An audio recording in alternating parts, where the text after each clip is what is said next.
Esta charla que veis aquí la empezamos a dar hace ya año y pico, con la idea de refrescar conocimientos sobre la enfermedad celíaca, la dieta sin gluten, clarificar conceptos y todo esto, inicialmente dirigida a los socios más antiguos, que tendrían a lo mejor ideas ya un poco, voy a decir a lo mejor anticuadas o ya un poco desfasadas para irles actualizando, pero lo cierto es que a la gente nueva, a los nuevos diagnosticados, también les interesaba venir y de hecho empezaron a venir porque se profundiza un poquito más en todos estos temas. Y la hemos estado impartiendo, pues, qué sé yo, desde marzo del año pasado hasta hace un mes. Y ya con la de hoy creo que cerramos porque ha bajado mucho el nivel de gente. Entiendo yo que toda la gente que quería venir ya ha venido. Y además, gracias al paciente experto de este instituto que se llama INIDRES, pues tenemos la opción de celebrarlo aquí y que además lo graben. Entonces, hoy lo grabarán y lo vamos a dejar colgado en la web. Y así que si queréis recordar en algún momento lo que hemos hablado hoy, pues ahí estará. Y quien no haya podido venir, pues también lo verá. Entonces, como lo van a grabar, para que sea un poco de corrido, voy a intentar contarlo todo de seguido. Si tenéis preguntas, pues ya lo hacemos todo al final. Ahí ya dejarán de grabar y lo vemos todo. ¿Quiénes sois celíacos aquí? Levantarme la mano. Y familiares de celíacos, el resto, entiendo yo. Y los que sois celíacos, ¿cuánto tiempo lleváis diagnosticados? ¿Alguien lleva más de 10 años? Justos. Bueno, a ti te conozco ya. ¿Más de 20 años? ¿Alguien? ¿Quién es el más antiguo aquí? Es verdad, a ti te conozco bastante bien. ¿Alguien recientemente diagnosticado, el último año o en los últimos años? ¿Hace poquito? ¿Tu hija? ¿Alguien que no tenga nada que ver con este mundo o que esté aquí por curiosidad? Bueno, un poco de todo. Bueno, pues vamos a empezar. Fijaros, realmente cuando hablamos de problemas de salud relacionados con el gluten, todo el mundo piensa en la enfermedad celíaca porque por supuesto es lo que todos conocemos que provoca o puede provocar el gluten, pero no es la única enfermedad provocada por gluten.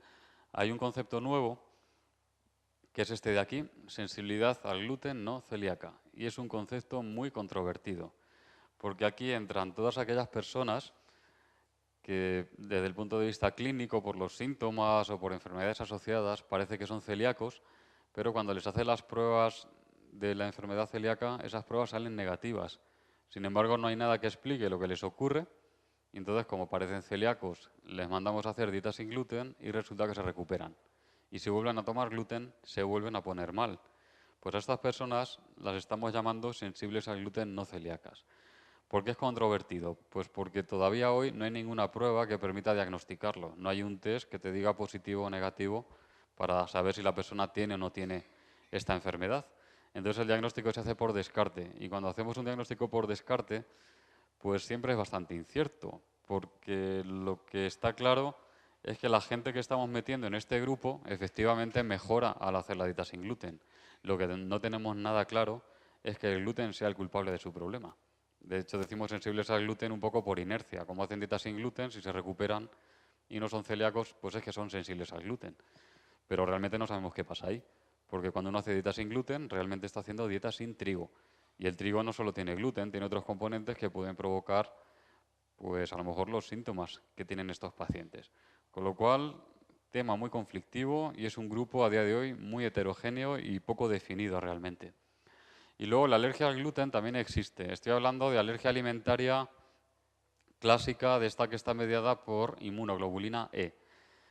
Entonces, cuando hay alergia, que realmente es bastante poco frecuente, cuando hay alergia, pues la reacción del paciente puede ser similar a la de cualquier paciente alérgico, hasta el punto de ser o tener una reacción muy grave que compromete la vida del paciente. Y eso no ocurre ni en los celíacos ni en los sensibles al gluten no celíacos. Y luego hay dos enfermedades más que pueden sufrir algunos celíacos. Una de ellas afecta a la piel y se llama dermatitis herpetiforme. Y otra afecta al sistema nervioso central y se llama ataxia por gluten. Las ataxias son problemas de coordinación de movimientos, porque ahí lo que está afectada son las neuronas del cerebelo. Y de hecho ahí hay destrucción neuronal, porque cualquiera de estas personas, tenga lo que tengan, haciendo dietas sin gluten se recuperan, salvo los que tienen ataxia. Porque si la ataxia tiene ya un cierto periodo de evolución y hay daño neuronal, eso ya no tiene vuelta atrás. Por lo menos haciendo la dieta nos aseguramos de que no progresa más y el daño se queda ahí. Lo que tienen en común todas estas personas es que su sistema inmunológico, que son las defensas, los glóbulos blancos, se activan de manera inadecuada y eso da problemas. Y la reacción que da en cada caso es diferente. En la alergia ya os he comentado que la reacción es de tipo alérgico, mediado por inmunoglobulina E.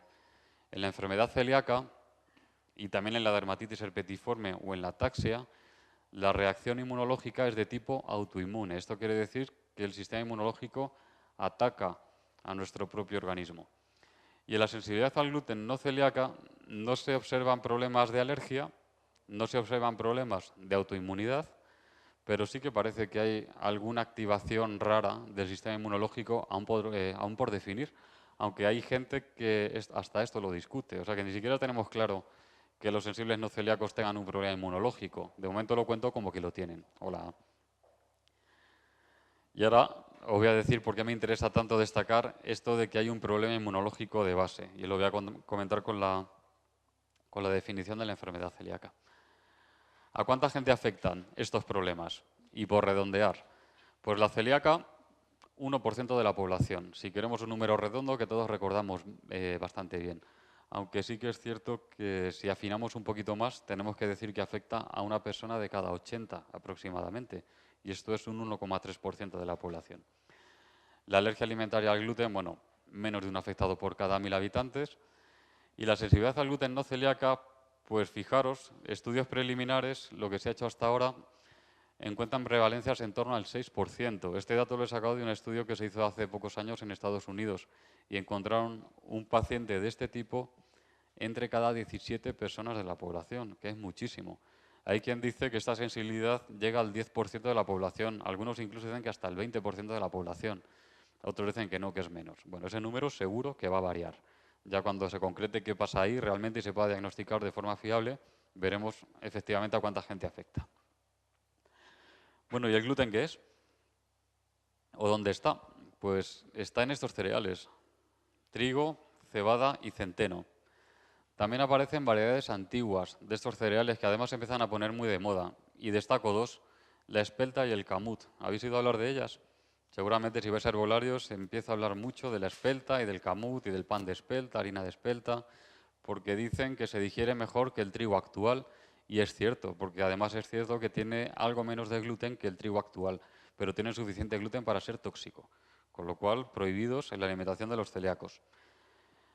Y también hay gluten en variedades antiguas de estos cereales. Por ejemplo, el triticale es un híbrido de trigo y centeno y también tiene gluten. Y el tritordeum es un híbrido de trigo y cebada y también tiene gluten. Y me he dejado para el final la avena, bastante conflictivo. Os dijimos cuando diagnosticaron, si sois antiguos, que la avena tenía gluten o que no tenía gluten. ¿Qué dijimos? Que sí. ¿Tiene gluten? Sí. ¿Tiene menos gluten que trigo, cebada y centeno? Pues sí, mucho menos gluten. Fijaros, si yo me meto en el grano de trigo, que es una semilla al fin y al cabo es una despensa de la cual se va a nutrir la futura planta, si esa semilla germina. Entonces en la semilla sobre todo lo que hay es glucosa, o sea, energía almacenada en forma de almidón. También hay agua, no mucha, porque las semillas están bastante deshidratadas, y luego también hay proteína. Bueno, pues en el grano de trigo, si yo me fijo solo en la proteína, el 80% del contenido proteico es gluten. El 20% restante son otro tipo de proteínas, albúminas, globulinas. Bueno, pues si me fijo en el grano de avena, el porcentaje de gluten no pasa del 20%, con lo cual el grano de avena tiene mucho menos gluten que el grano de trigo. Y si yo analizo la toxicidad del gluten de la avena, también se puede comprobar que es menor que la toxicidad del gluten de trigo. Con lo cual, tenemos la incertidumbre de si los celíacos lo toleran o no. Luego voy a hablar una diapositiva sobre legislación y os diré cómo está el tema a día de hoy en lo relativo a productos elaborados con avena. Pero bueno, quedaros con la idea de que tiene gluten, pero tiene mucho menos gluten que el trigo y además es menos tóxico que el gluten del trigo. Bueno, la definición de la enfermedad celíaca la tenéis ahí y además es la definición oficial. Y esta definición se publicó en el año 2012, la publicó una sociedad científica a nivel europeo que se llama así, es la Sociedad Europea de Gastroenterología, Hepatología y Nutrición Pediátrica.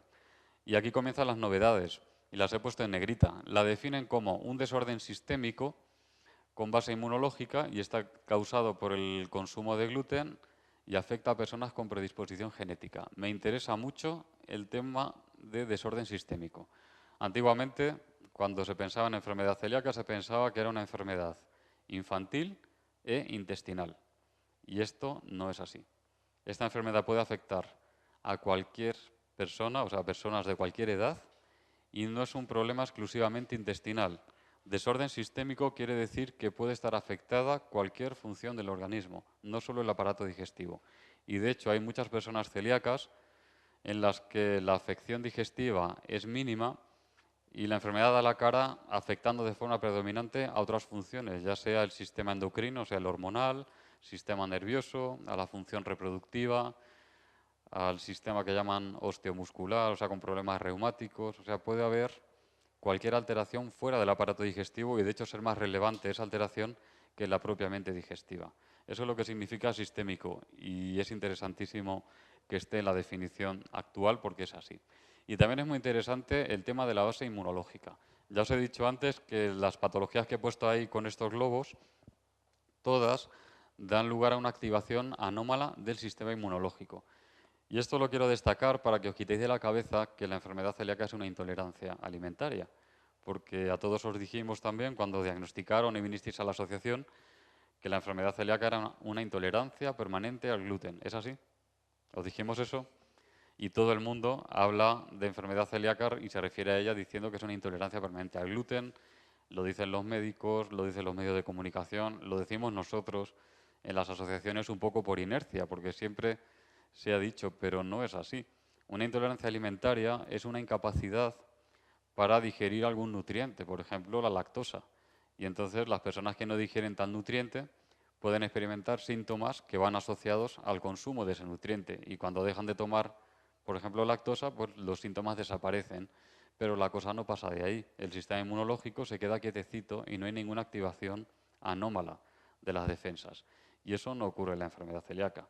La enfermedad celíaca no es que no se digiera el gluten, es que el gluten activa el sistema inmunológico, independientemente de los síntomas que provoque, porque ya digo que no siempre hay síntomas digestivos. Por tanto, quitaros la idea de que es una intolerancia alimentaria porque es algo más. Y también lo digo sobre todo porque tenemos la costumbre de pensar que una intolerancia alimentaria es más grave si los síntomas son más patentes, es menos grave si los síntomas son menos llamativos. Claro, y en un celíaco, hay celíacos que toman gluten y no tienen síntomas. Entonces se piensan que son menos intolerantes o algo así y se creen que pueden tomar algo de gluten. Y esto es un error. Ningún celíaco debe tomar gluten, independientemente de los síntomas que tengan. Hemos conocido gente que con una lesión intestinal muy leve tenían, qué sé yo, 6, 7 diarreas al día cuando tomaban gluten. Y personas con atrofia total de las vellosidades que tomaban gluten y no tenían ningún síntoma digestivo. Por tanto, el gluten está haciendo daño independientemente de los síntomas. Por eso me interesa mucho separar enfermedad celíaca del concepto de intolerancia, porque siempre asociamos a más síntomas más intolerantes, menos síntomas menos intolerantes, y esto es un fallo, ¿vale? Así que ya desde hoy, vosotros, como pacientes expertos, que dicen aquí en INIDRES, ya sabéis que es algo más que una intolerancia alimentaria. Bueno, ¿qué caracteriza, esto ya me interesa un poco menos, qué caracteriza a los enfermos celíacos? La predisposición genética. Es obligatorio poseer al menos una de las dos variantes de riesgo, que son HLA-DQ2 o HLA-DQ8. También son características, manifestaciones clínicas dependientes de gluten, que pueden ser síntomas intestinales, síntomas extraintestinales o bien ausencia de síntomas. Hay celíacos asintomáticos, por tanto ahí puede haber de todo. Luego también se caracteriza la enfermedad por la elevación de unos anticuerpos que se pueden detectar, que se llaman anticuerpos antitransglutaminasa o también anticuerpos antiendomisio, aunque no es obligatorio que estén elevados. Y esto también es nuevo en la definición del año 2012. Puede haber celíacos con valores negativos de anticuerpos antitransglutaminasa. Y en cuanto a la lesión intestinal, la definición anterior de la enfermedad celíaca decía que un celíaco tenía atrofia de vellosidades. Ahora ya no. Ahora se dice sin más lesión intestinal porque, o enteropatía, también le llaman enteropatía por gluten, porque Habitualmente los celíacos llegan a desarrollar atrofia de vellosidades, pero hay celíacos que no, mantienen una lesión inflamatoria muy característica en la que no hay atrofia de vellosidades, pero que también permite diagnosticar la enfermedad celíaca. Por tanto, ni es obligatorio tener anticuerpos positivos, ni es obligatorio tener atrofia para diagnosticar la enfermedad celíaca. Esto ha ayudado a sacar a la luz muchos casos de celíacos, sobre todo adultos, que hace a lo mejor 10 años habrían sido catalogados como personas sanas, siendo celíacos. Bueno, no sé si lo veis bien, ahí hay 100 muñecos con fondo verde que representan a 100 personas que yo elijo al azar en la población. Pues he marcado en amarillo a 30, que son los que tendrían predisposición genética, o sea, serían positivos para las variantes HLA-DQ2 o HLA-DQ8. Fijaros que es mucho. Si yo me voy a la calle y empiezo a coger gente al azar, yo sé que de cada 3 personas que coja, una, por azar, va a tener predisposición genética. Pero eso no significa que sea celíaco o que vaya a desarrollar la enfermedad en el futuro. Porque la enfermedad, finalmente, la desarrolla este muñequito rojo de aquí abajo. Una persona de cada 100 de la población general o una persona de cada 30 de la población que está en riesgo. Por tanto, si os fijáis ahí, la gran mayoría de los portadores de riesgo no son celíacos y no lo van a ser nunca, pero a unos poquitos, a muy pocos de ellos, les tocará. ¿De qué depende que se manifieste la enfermedad una vez que una persona tiene riesgo? Pues depende de factores ambientales. Y el primero de ellos es el gluten. Si una persona no consume gluten, aunque tenga riesgo, no va a desarrollar la enfermedad. Pero si sí consume gluten, tiene que haber algo más que dispare el problema. Y ese algo más puede ser una gastroenteritis, una infección por virus, por bacterias, por parásitos, puede desencadenar la enfermedad. Una intervención quirúrgica también se asocia como posible desencadenante. En el caso de las mujeres, el embarazo se asocia como posible desencadenante. Y situaciones traumáticas a nivel emocional, un estrés intenso y permanente, también se asocia como posible desencadenante. Así que os podéis imaginar lo complicado que es predecir qué persona va a desarrollar la enfermedad, si es que la desarrolla, cuándo lo va a hacer o por qué motivo lo va a hacer. Lo que sí sé es que cuando la enfermedad se manifieste, esto que tenéis aquí se va a destruir. Me imagino que ya sabéis todo lo que es. ¿A qué os suena? Vellosidades. Esto es lo que ve un patólogo cuando en una persona a la que sospechamos enfermedad celíaca, pues tomamos una muestra del duodeno, una biopsia. Bueno, se corta, se tiñe, se coloca en un cristal, se mira en el microscopio y se ve así. En este caso es un sujeto completamente sano. Fijaros cómo se queda este intestino en una persona celíaca. Esto es lo que llaman atrofia de vellosidades intestinales. Eso es el resultado de una inflamación crónica bastante agresiva que se produce, bueno, pues en toda la pared intestinal como consecuencia del paso de gluten por el intestino, y esto le ocurre a los celíacos. Detectan gluten, el sistema inmunológico se activa una inflamación, insisto, bastante agresiva que acaba destruyendo las vellosidades. Y esto solo se detiene si el paciente deja de tomar gluten. Y lo bueno es que cuando el paciente deja de tomar gluten, el intestino, las vellosidades se van a regenerar. ¿Y cuánto van a tardar? Pues depende de la edad, sobre todo.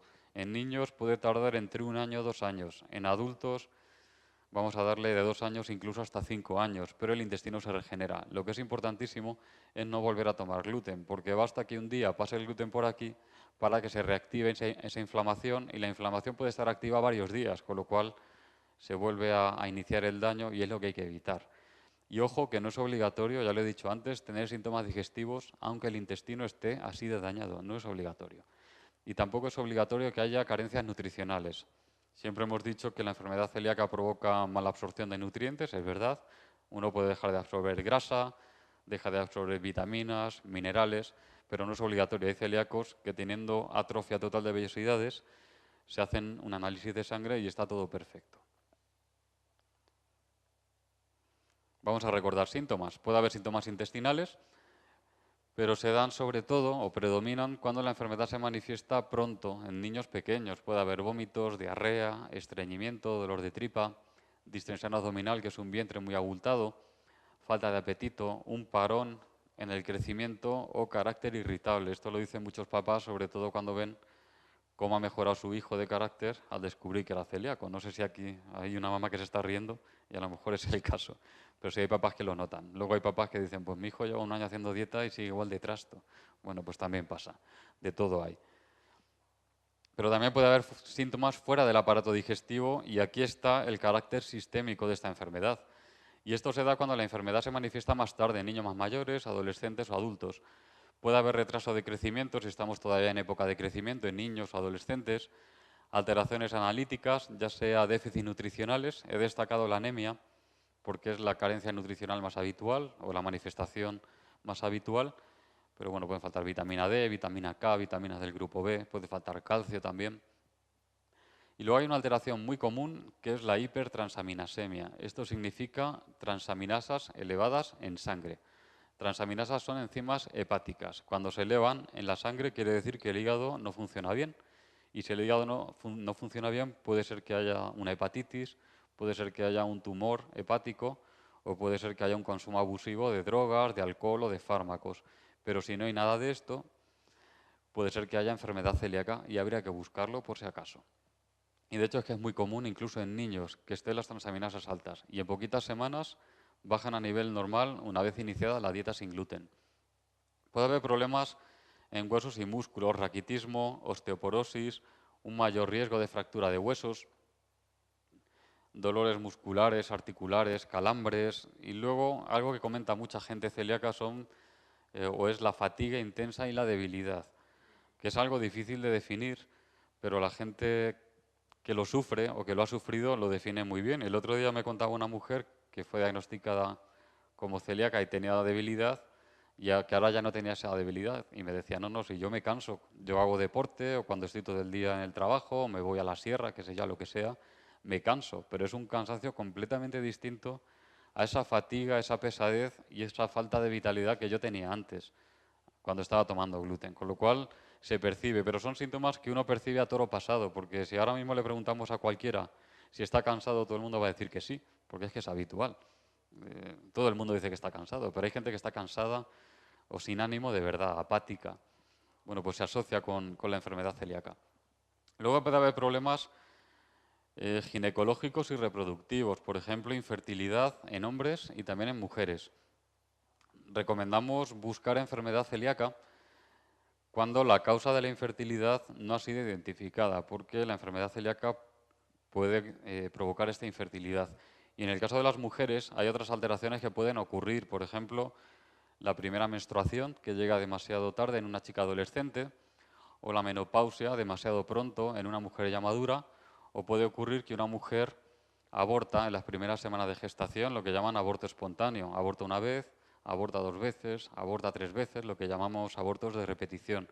Pues nuevamente, si no sabemos la causa de estos abortos, es importante buscar enfermedad celíaca porque el gluten lo puede provocar.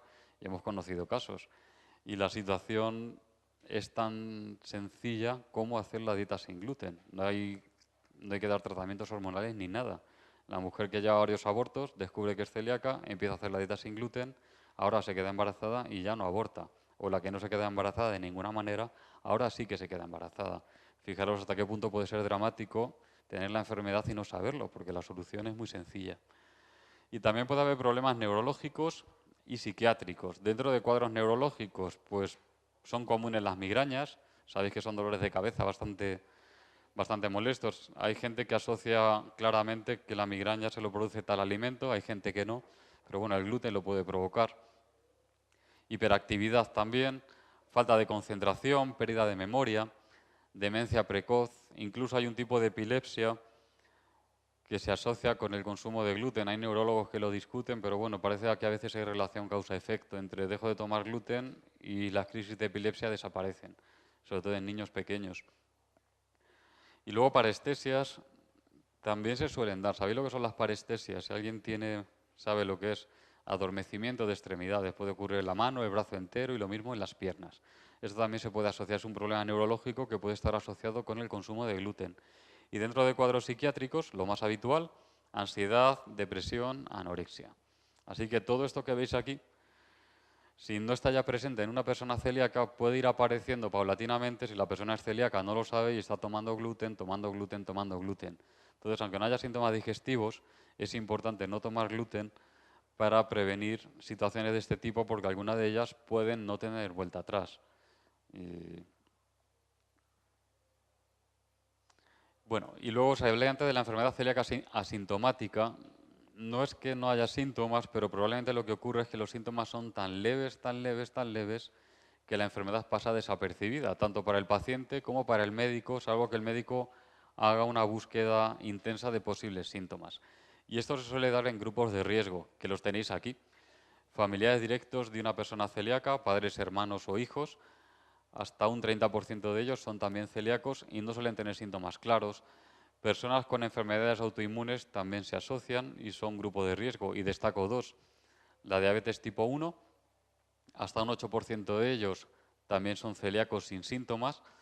Y personas con tiroiditis autoinmune, que se suele manifestar generalmente como hipotiroidismo, pues hasta un 4, 5, un 6% tienen la enfermedad celíaca también. Y luego hay otras patologías, por ejemplo, síndromes cromosómicos como Down, Turner, Williams. Más de un 5% de estos pacientes también son celíacos sin síntomas aparentes. Y muy llamativo es el caso del síndrome de Down, porque la prevalencia de la enfermedad celíaca en este grupo llega al 12-14%. De hecho, a los pacientes con síndrome de Down, a todos de rutina se les hacen las pruebas de enfermedad celíaca, porque hay muchos. Y luego hay una alteración inmunológica bastante común también, que es el déficit de inmunoglobulina A o IgA, que es un problema 20 veces más frecuente en celíacos que en el resto de la población, con lo cual si lo detectamos también a uno le pueden convertir en grupo de riesgo, por lo menos sospechar. Bueno, ¿qué hay que hacer con pacientes o con personas que son grupo de riesgo? Pues hay que hacer un control periódico. Y el control periódico a día de hoy lo que aconseja es empezar haciendo el estudio genético, porque si yo hago el estudio genético, por ejemplo, a los hermanos de un celíaco y me sale negativo, quiere decir que de ese paciente o de ese hermanito ya me puedo olvidar. No hay que hacerle ningún control más porque no es celíaco y no lo va a ser nunca. Si el control, o sea, si el estudio genético sale positivo, o bien si no se realiza porque no está implantado en todos sitios y no en todos los sitios se hace, lo que hay que hacer es un control periódico de anticuerpos antitransglutaminasa de clase IgA en sangre. Y periódico significa anual o bianual o cada 3 años incluso. De hecho, ya no aconsejan hacerlo todos los años. Se puede hacer cada 2 o cada 3 siempre que no haya síntomas. Porque si en algún momento aparecen los síntomas, hay que ir al médico. Síntomas de sospecha de enfermedad celíaca. Hay que ir al médico en ese momento. Pero no habiendo síntomas, es recomendable que los grupos de riesgo lo hagan. Ahora decidme, ¿lo hacéis? ¿Papás, hermanos, hijos? ¿Os controlan habitualmente? ¿Os controláis? ¿Alguna vez os han hecho el análisis? Bueno, pues comentarlo a vuestros médicos de atención primaria y pautar con él pues un control periódico. Lo podéis hacer, ya digo, cada 3 años. No hace falta ir todos los años, pero no viene mal porque daría la pista de que se ha despertado la enfermedad, aunque sea sin síntomas. Bueno, pues vamos a ver el diagnóstico. ¿En qué tipo de pruebas se apoya? Pues por un lado en pruebas serológicas, que consiste en valorar anticuerpos en sangre. Y esto lo pide el médico de atención primaria. Y aquí os he puesto los anticuerpos o los test que habitualmente o tradicionalmente se han ido pidiendo y los he puesto por orden histórico. La primera columna son las siglas, la segunda columna es el nombre del anticuerpo que yo estoy valorando y tercera y cuarta son las dos clases de anticuerpo que yo puedo valorar, que son IgA e IgG. Entonces, bueno, fijaros, los primeros que se empezaron a valorar en los años 90 eran los anticuerpos antigliadina, más tarde se empezaron a analizar anticuerpos antiendomisio, después se incorporaron los antitransglutaminasa y los más recientes se llaman así, antipéptidos de amidados de gliadina. Entonces, a día de hoy, cuando uno sospecha enfermedad celíaca, ¿qué le van a mirar? Pues de forma preferente, anticuerpos antitransglutaminasa de clase IgA. Es el más indicativo de posible enfermedad celíaca. En algún caso, se puede recurrir a anticuerpos antiendomisio de clase IgA. Lo que ocurre es que los antiendomisios ya los tiene que pedir el especialista de digestivo, no el de atención primaria. Los anticuerpos antigliadina ya no se usan porque son los menos fiables. Y los antipéptidos de amidados de gliadina son bastante útiles en algunas situaciones, porque en este caso se mirarían los de clase IgG. Hay hospitales que los usan, hay hospitales que no, otros los usan en paralelo con antitransglutaminasa a ver qué tal funcionan, porque hay quien dice que pueden llegar a sustituir a los antitransglutaminasa.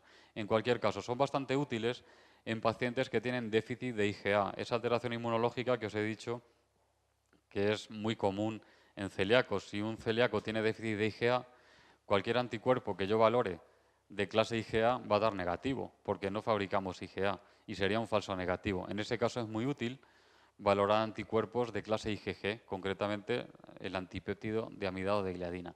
Y también es útil en niños menores de 2 años, porque en esa edad tan temprana, aun siendo celíaco, es posible que no se fabriquen anticuerpos antitransglutaminasa. Entonces puede haber niños que siendo celíacos no fabrican antitransglutaminasa IgA, pero sí fabrican ya anticuerpos antipéptidos de clase IgG que yo puedo detectar en la sangre. Bueno, esta primera prueba es el primer abordaje, porque si los anticuerpos son positivos, es bastante probable tener la enfermedad celíaca, pero habría que confirmarlo con la biopsia intestinal, que se hace mediante endoscopia, es decir, hay que tomar la muestra introduciendo el tubito por la boca, y recomendamos tomar entre 4 y 6 muestras del duodeno, que es el primer tramo del intestino delgado. De hecho, el duodeno, todo el tubo, lo podemos dividir en lo que llaman proximal, el más cercano al estómago, el medio y el distal. Pues se recomienda tomar como mínimo una muestra del duodeno proximal y como mínimo 3 muestras del duodeno distal. ¿Esto por qué? Pues porque hay celíacos, los menos, pero los hay, que solo tienen dañado el primer tramo del duodeno, con lo cual si yo solo cojo la muestra de la parte final del duodeno, voy a ver que el intestino está sano cuando el paciente realmente es celíaco. Entonces lo que se recomienda es tomar una muestra mínima de aquí y 3 de allí. Por lo menos que cace una que tenga lesión intestinal. Y entonces la lesión intestinal hay que catalogarla, y el catálogo lo estableció un patólogo inglés que se llama Michael Marsh, que evaluando pues miles de biopsias de pacientes celíacos describió qué tipo de lesiones observaba, y aquí tenéis el catálogo. Entonces él dijo que el tipo 0 es un intestino completamente sano. El tipo 1 lo que muestra son vellosidades perfectas, ahí no hay ningún daño en las vellosidades, lo que sí hay es una inflamación muy característica que llaman enteritis linfocítica o linfocitosis intraepitelial. ¿Esto qué significa? Pues significa que hay un aumento de un tipo de glóbulos blancos que se llaman linfocitos T intraepiteliales. Y eso el patólogo en el microscopio lo puede ver si se pone a contar linfocitos. Como norma, tiene que haber menos, creo que el punto de corte está, no recuerdo ahora, pero tiene que haber menos de 18 de estos glóbulos blancos por cada 100 células intestinales. Fijaros todo lo que hay que contar, hay que contarlo. Entonces estaríamos en el tipo 0, pero si hay más de 25 de estos linfocitos por cada 100 células intestinales del epitelio, entonces ya estamos en la lesión tipo 1. Lo que ocurre es que esta lesión la puede provocar el gluten, pero la pueden provocar otras causas que habría que descartar. Por ejemplo, Helicobacter pylori, ¿la conocéis? Es una bacteria que la tiene muchísima gente, vive en el estómago. A mucha gente no le da ningún problema, pero a otra gente sí. Puede provocar pues, dolor epigástrico, puede provocar malestar, gases y puede provocar esta lesión tipo 1. Yo creo que es lo primero que se descarta en un paciente cuando se observa lesión tipo 1, porque si hay Helicobacter se suele recomendar un tratamiento de antibióticos para destruir la bacteria, es lo habitual, y luego se mira a ver cómo sigue el paciente. También habría que descartar alergias alimentarias porque pueden provocar esta lesión. Hay que descartar también si el paciente consume fármacos antiinflamatorios no esteroideos que pueden provocar lesión tipo 1, o también si hay una infección grave por parásitos intestinales que también podría provocar esta lesión. Si se descarta todo lo que os he comentado, pues sí que le podemos echar la culpa al gluten y llegar a diagnosticar enfermedad celíaca con la lesión tipo 1. En la lesión tipo 2, la vellosidad también está perfecta, no hay ningún daño en la vellosidad. Seguimos observando ese incremento de linfocitos intraepiteliales como en el tipo 1, pero además hay un ensanchamiento de lo que sería la raíz de la vellosidad, que se llama cripta. A esta lesión los patólogos la definen como hiperplasia de criptas. Y en la lesión tipo 3 sigue habiendo incremento de linfocitos intraepiteliales, sigue habiendo hiperplasia de criptas, pero además ya hay destrucción de la vellosidad, es lo que llamamos aplanamiento vellositario o acortamiento vellositario o directamente atrofia, porque es eso. Y además se suele subdividir en 3 subniveles, 3A, 3B o 3C, que significa atrofia parcial, subtotal o total. Si estamos en esta situación, el diagnóstico suele ser bastante claro, enfermedad celíaca. Si estamos en las situaciones previas, ya os he dicho, el de digestivo se tiene que buscar la vida para ver de dónde viene esa lesión. Y bueno, el estudio genético, aunque cada vez se hace más, porque cada vez es más barato y está más implantado, no es obligatorio en el proceso de diagnóstico, aunque se recurre a él cuando hay dudas en el diagnóstico. Si uno no sabe muy bien hacia dónde decantarse, pues bueno, hace el estudio genético, si sale positivo, me decanto hacia la enfermedad celíaca, si sale negativo, buscaré otra posible patología. Ahora bien, y aquí viene otra novedad de la nueva definición de la enfermedad celíaca. La prueba genética sería obligatoria si queremos hacer el diagnóstico sin biopsia. ¿Sabíais que se puede diagnosticar sin biopsia? En niños pequeños. Realmente los protocolos publicados dicen que en niños y adolescentes, pero lo que hemos visto hasta ahora es que solo se hace en niños pequeños. Entonces, si un niño pequeño cumple estos 4 requisitos que veis aquí, no es necesario hacer la biopsia. Primer requisito es que tenga síntomas de enfermedad celíaca. El segundo requisito es que tenga valores de anticuerpos IgA antitransglutaminasa 10 veces por encima del valor normal. Por ejemplo, si un test me dice que a partir de 7 es positivo, a partir de 70 estaría cumpliendo este requisito. Tercer requisito, pues tener anticuerpos antiendomisio de clase IgA positivos. Me da igual si están altos o están bajos, que sean positivos. Y cuarto requisito, pues tener predisposición genética, o sea, ser positivos para las variantes DQ2 o DQ8. Si se cumple eso, casi se dice que se puede afirmar al 100% que el paciente tiene atrofia, por tanto, ¿para qué vamos a hacer la biopsia? En cualquier caso, la última palabra la tienen los padres. El médico le va a comentar que esta opción existe y los padres deciden si aún así quieren hacer la biopsia para confirmarlo o no hacerla. Ya os digo que la mayoría de los padres optan por no hacer la biopsia. El niño hace la dieta sin gluten y se recupera. Bueno, pues eso en cuanto al diagnóstico, pero ¿qué pruebas se hacen en el seguimiento? ¿O en qué pruebas se apoya el seguimiento? Pues bueno, también se apoya en pruebas serológicas. Os vuelvo a poner los mismos anticuerpos que antes, pero os voy a decir cuáles se analizan en este caso. Lo habitual es que se analicen también anticuerpos IgA antitransglutaminasa. Lo que pasa es que estos van a estar elevados si el paciente está consumiendo gluten de forma habitual, aunque sea en pequeña cantidad. Probablemente ocurre cuando alguien está consumiendo un producto elaborado que cree que no tiene gluten, cuando realmente si lo tiene, lo consume habitualmente y entonces el intestino sigue manteniendo algún daño. Y en ese caso suelen estar elevados los anticuerpos antitransglutaminasa IgA. Ya no se suelen valorar, pero podrían ser útiles los anticuerpos antigliadina de clase IgA, porque estos se suelen elevar rápido cuando se cometen transgresiones ocasionales. O sea, cuando un día me equivoco o se equivocan en un restaurante y como un plato de pasta con gluten. Pues si en la semana siguiente me toca revisión, posiblemente estos estén elevados, pero los antitransglutaminasa no. Por tanto, cuando a un paciente le vemos antigliadina positivo, posiblemente no está tomando gluten habitualmente, pero en los días o semanas previos sí que ha tomado gluten probablemente por error. Por tanto, antigliadina IgA me revelaría una transgresión ocasional, antitransglutaminasa IgA revelaría un consumo algo más habitual y menos deseable.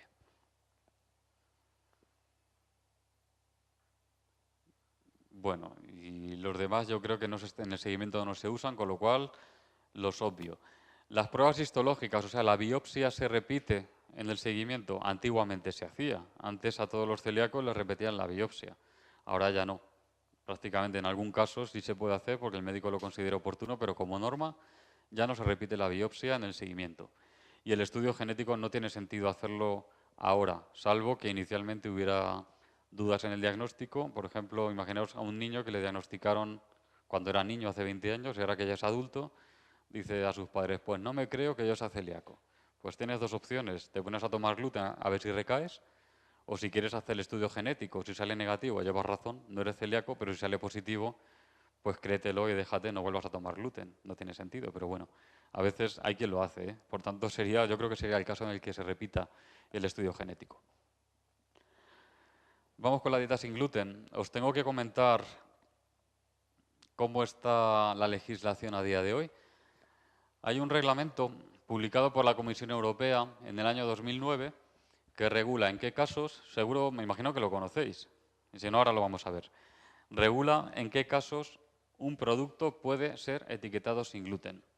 Entonces, este reglamento, por un lado, habla de productos de consumo ordinario, que son los que se elaboran para el consumo general de la población. Y dice que un producto de consumo ordinario puede ser etiquetado sin gluten si cumple este límite de gluten, no superar las 20 partes por millón de gluten, que esto significa 20 miligramos de gluten por kilo de producto.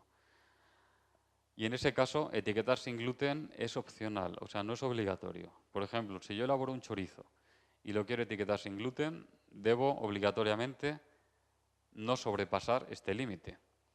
Pero si yo elaboro un chorizo y no sobrepaso ese límite, no estoy obligado a etiquetarlo sin gluten. ¿Veis el matiz? Que esto ha confundido mucho. De hecho, este reglamento tiene dos trampas. La primera es pensar que sin gluten significa cero gluten. En el año 2009, todos los celíacos, o muchos celíacos, en vez de venirse a la asociación, se iban a un supermercado que no voy a nombrar, y todos tenéis en mente, y se ponían a comprar productos sin gluten. ¿Qué pasaba? Que no se recuperaban.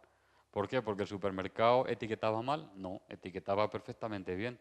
Lo que ocurre es que el celíaco, que se alimentaba solo de productos envasados, etiquetados sin gluten, estaba tomando una cantidad residual de gluten diaria que le impedía recuperarse. Con lo cual la trampa está ahí. Un producto etiquetado sin gluten se puede consumir pero sin abusar. La dieta sin gluten se debe basar en productos naturales, porque en un producto natural el nivel de gluten sí que es cero. Pero ya cuando empezamos con productos envasados, cuidado. Y además cada persona tiene un nivel de tolerancia o de sensibilidad. Hay gente que aguanta más cantidad, hay gente que aguanta menos cantidad de este tipo de productos. Y la otra trampa está aquí, en el carácter opcional de etiquetas sin gluten. Cuando uno se acostumbra a ver sin gluten en las etiquetas, el día que no ve que pone sin gluten, se cree que tal producto tiene gluten. Y esto es un error. Hay un montón de productos envasados que no tienen gluten y no están etiquetados sin gluten. Y debéis conocerlos. Ahora vamos a repasar también rápidamente cuáles son. Bueno, pues este reglamento también habla de productos específicos para celíacos, que son, o sin gluten, que son los que se elaboran en sustitución de aquellos que tienen como materia prima habitualmente harina de trigo, o sea, harina, pan rallado y toda la gama de productos de panadería, bollería, repostería, la pasta y los cereales del desayuno. Bueno, pues en este caso, el límite establecido para ser considerado sin gluten es el mismo, 20 partes por millón. Sin embargo, aquí tenemos la suerte de que etiquetar sin gluten es obligatorio. Por tanto, si queréis comprar pan sin gluten, debe poner sin gluten en la etiqueta. Y lo mismo con el pan de molde, con galletas sin gluten, magdalenas sin gluten, harina sin gluten, pasta sin gluten. Así que si veis una harina, por ejemplo, de maíz que no pone sin gluten, mucho cuidado porque puede estar contaminada. O si veis una pasta de arroz que no pone sin gluten, mucho cuidado que puede estar contaminada y así sucesivamente. Así que en productos específicos sin gluten, obligatoriamente pondrá sin gluten. Pero no olvidéis el límite de las 20 partes por millón. Por tanto, sin abusar, en la medida de lo posible.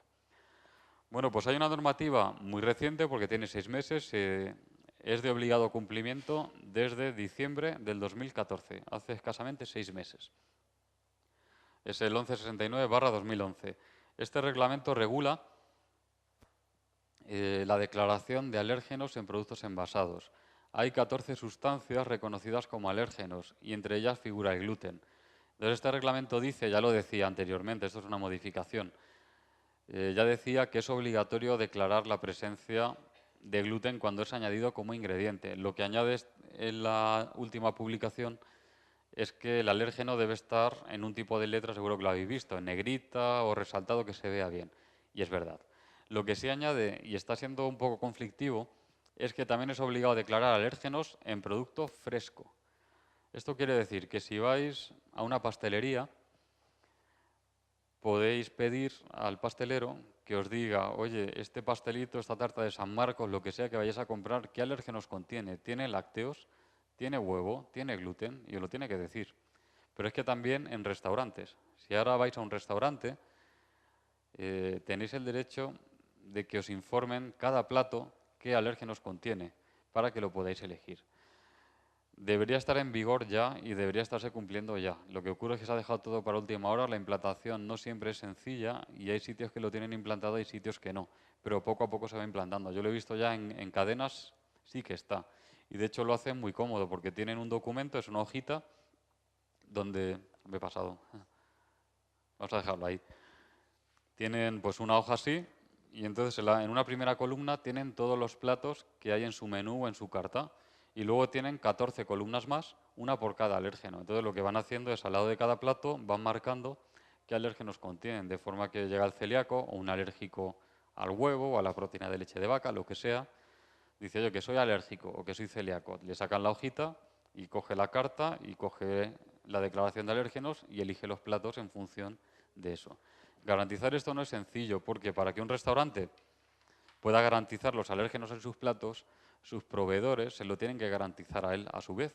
Por ejemplo, si yo estoy preparando cocido y utilizo embutidos que pueden llevar lácteos, porque sería habitual, podrían llevar gluten también, pues yo a mi cliente no le puedo decir que el cocido es sin gluten, sin huevo, por ejemplo, y sin lácteos, si a mí no me la garantiza el proveedor del embutido con un documento similar. Entonces, como aquí hay varios eslabones a conectar bien, pues está tardando en implantarse, pero en breve deberá estar en todos sitios.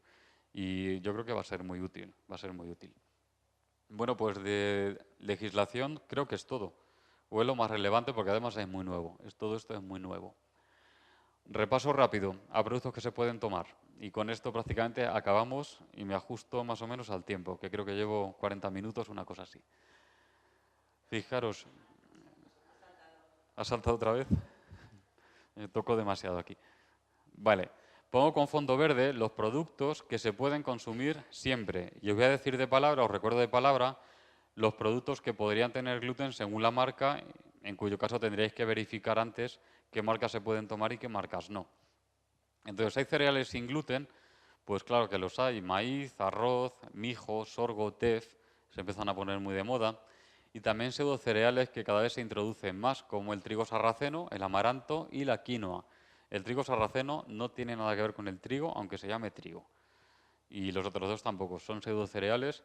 Como materia prima no tienen gluten. Si vienen hechos harina, podrían estar contaminados. En ese caso, solo los podríais comprar si están etiquetados sin gluten, porque sería obligatorio etiquetarlos sin gluten en ese caso. Luego las frutas se pueden tomar frescas en almíbar y en compota, sin ningún problema. Verduras, hortalizas y legumbres, pues frescas, congeladas y en conserva natural, sin problemas. Por ejemplo, una bolsa de guisantes congelados o una lata de guisantes en agua y sal, o una conserva de tomate natural o tomate natural pelado, tomate natural triturado, siempre se puede tomar, o un frasco de vidrio que tiene pues garbanzos o judías blancas cocidas, pero que vienen en agua y sal sin ningún problema. Hay que evitar, eso sí, platos cocinados, una lata de fabada, una lata de lentejas, habrá marcas que sí, marcas que no. Voy con los lácteos y empiezo por la leche. Se pueden tomar todas las que veis ahí, entera, semidesnatada, desnatada, leche condensada y leche en polvo. Únicamente hay que vigilar las leches enriquecidas en fibra. Siempre que un producto tenga fibra añadida, el origen de la fibra sabéis que es vegetal y el vegetal de origen puede ser un cereal con gluten. Quiero que me sorprendáis. ¿Alguien toma leche con fibra? Que todavía no he encontrado a nadie que tome leche con fibra. Nadie. ¿Se venderá la leche con fibra? Que no lo sé. Si existe en el mercado, podría tener gluten. Tendré que buscarla algún día. Bueno, yogures. Se pueden tomar los naturales todos y no pasa nada si tienen edulcorantes o azúcares. Hay que vigilar la marca cuando tengan sabores, trocitos de frutas, mermeladas. En el caso de los quesos, se pueden tomar todos los tradicionales. Hay que vigilar la marca cuando el queso ha sido fundido. Y un queso fundido lo vais a reconocer porque viene presentado como queso en porciones, queso en lonchas, queso rallado o queso de untar con sabores. Si el queso de untar es natural, también se podría tomar, en cualquier caso. La cuajada fresca se puede tomar y la nata tradicional de repostería, la de montar, también. La que tenéis que vigilar es la nata líquida para cocinar, que viene en bricks, la llaman nata culinaria, me parece. Puede llevar almidón de trigo como espesante y por tanto gluten.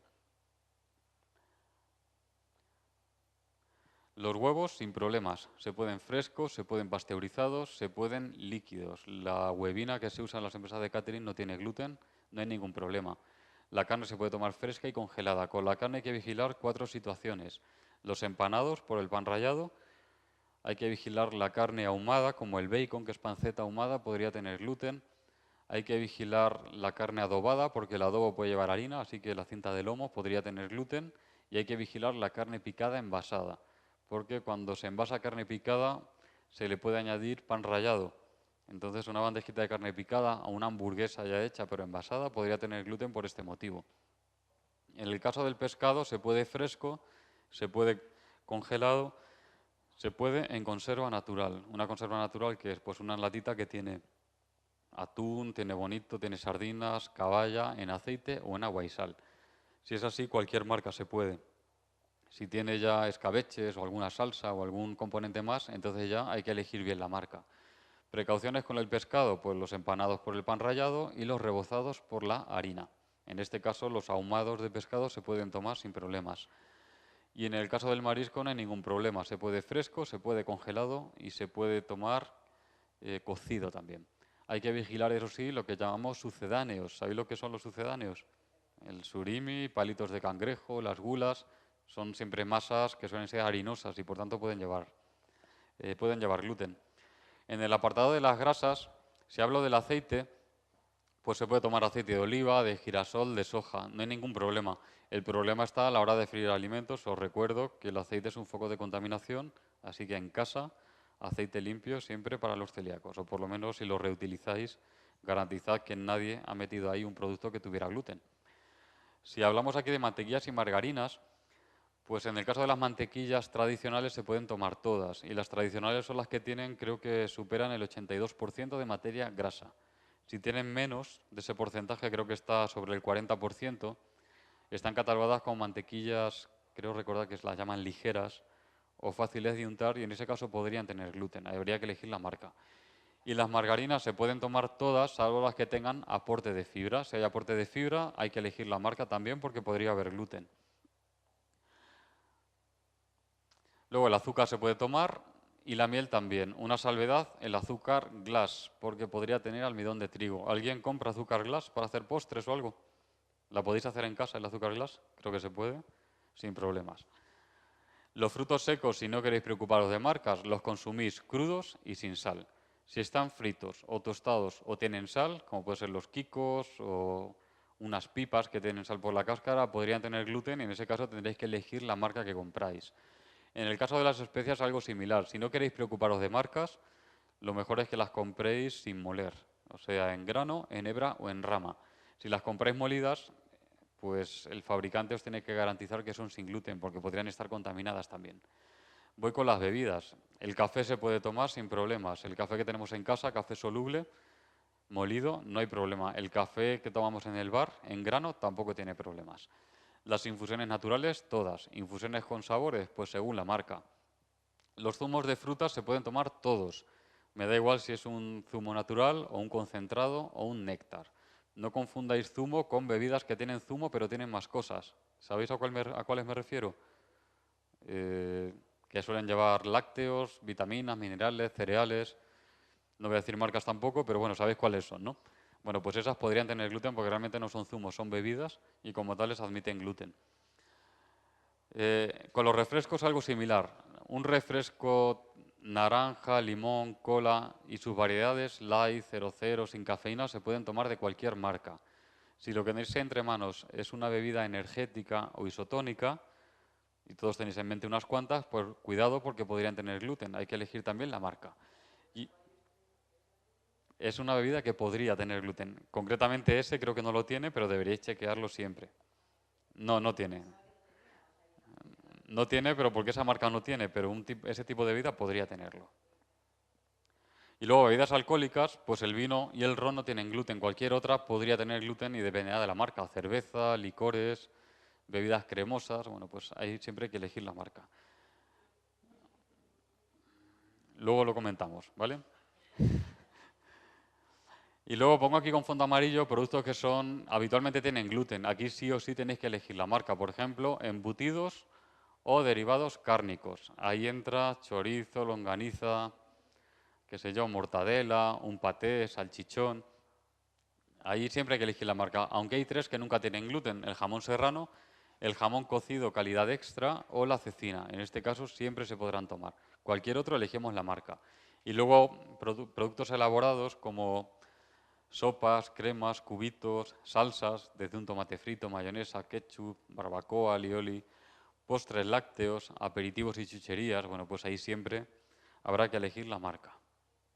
Y os recuerdo que los productos específicos sin gluten, o sea, harina, pan rallado, toda la gama de productos de panadería, bollería, repostería, la pasta y cereales del desayuno, obligatoriamente tienen que estar etiquetados sin gluten. No olvidéis las 20 partes por millón que pueden llevar, pero etiquetados sin gluten obligatoriamente. Y en cuanto a medicamentos, no hay listados de medicamentos sin gluten porque es obligatorio que un medicamento que tenga gluten lo indique. Cuando hay gluten suele ser almidón de trigo y va como excipiente, así que es tan fácil como coger el prospecto y leer el listado de excipientes. Si pone almidón y no especifica más, ya sabemos que ese almidón no es de un cereal con gluten, porque si viniera de un cereal con gluten, debería declarar el cereal de origen, con lo cual, si no hay nada que haga alusión al gluten ni a los cereales con gluten, quiere decir que no lo hay. Debería, pero si lo verificas tú no pasa nada. Y con el farmacéutico también. Y creo que hemos acabado, y además en hora. Así que muchísimas gracias.